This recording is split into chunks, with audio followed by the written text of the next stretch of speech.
দেশজুড়ে বাংলাদেশ সরকার অনুমোদিত কার্ডধারী খুচরা সার বিক্রেতাদের সনদ স্থগিত করার প্রতিবাদে আজ বৃহস্পতিবার বেলা 11:30টার সময় ফরিদপুর প্রেস ক্লাবের সামনে খুচরা সার বিক্রেতা অ্যাসোসিয়েশন অব বাংলাদেশ আয়োজনে মানববন্ধন ও স্মারকলিপি প্রদান কর্মসূচি পালন করা হয়েছে।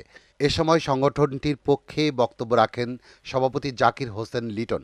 তিনি বলেন, বাংলাদেশ সরকার অনুমোদিত কার্ডধারী খুচরা সার বিক্রেতাগণ পূর্বের নিয়মে সার ক্রয় বিক্রয় করিতে পারিবেন না।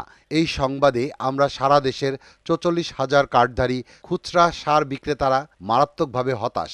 দীর্ঘদিনের জীবিকা নির্ভর খুচরা সার বিক্রয় কার্যক্রম স্থগিত হয়ে গেলে পরিবার পরিজন নিয়ে কোথায় গিয়ে দাঁড়াবো? আমাদের পরিবারের অনিশ্চিত ভবিষ্যতে আমরা উৎকণ্ঠিত।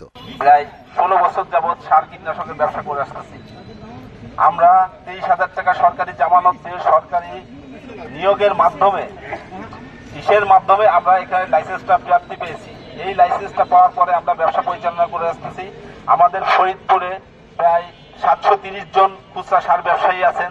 তারা এখন হুমকির সম্মুখীন পড়েছেন।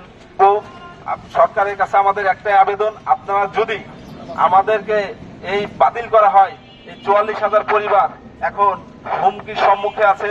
কারণ আমরা আমাদের একজন পরিবারের পরিজন নিয়ে আমরা কোথায় যাব? আমাদের পেটে জানি লাথি না মারে, তা না হলে আমরা তো বেকারত্ব হয়ে যাবো। আমাদের সংসার চলবে কিভাবে? আর নতুন সরকার এরা কর্মসংস্থানের সৃষ্টি করবে, আর যদি আমাদের তো বেকারত্ব সৃষ্টি করে, তাহলে আমরা কি করব? এতগুলো লোক, লক্ষ লক্ষ মানুষ, সংসার চলবে আমাদের কিভাবে? মানববন্ধন শেষে জেলা প্রশাসকের মাধ্যমে প্রধানমন্ত্রী বরাবর স্মারকলিপি প্রদান করেন। এ সময় উপস্থিত ছিলেন সভাপতি জাকির হোসেন লিটন, রাজীব হোসেন, সুব্রত দাস, লিটন আলী মোল্লা, আশরাফ জোয়াদ্দার, আফতাব হোসেন বাবুল, রাজু শিকদার প্রমুখ।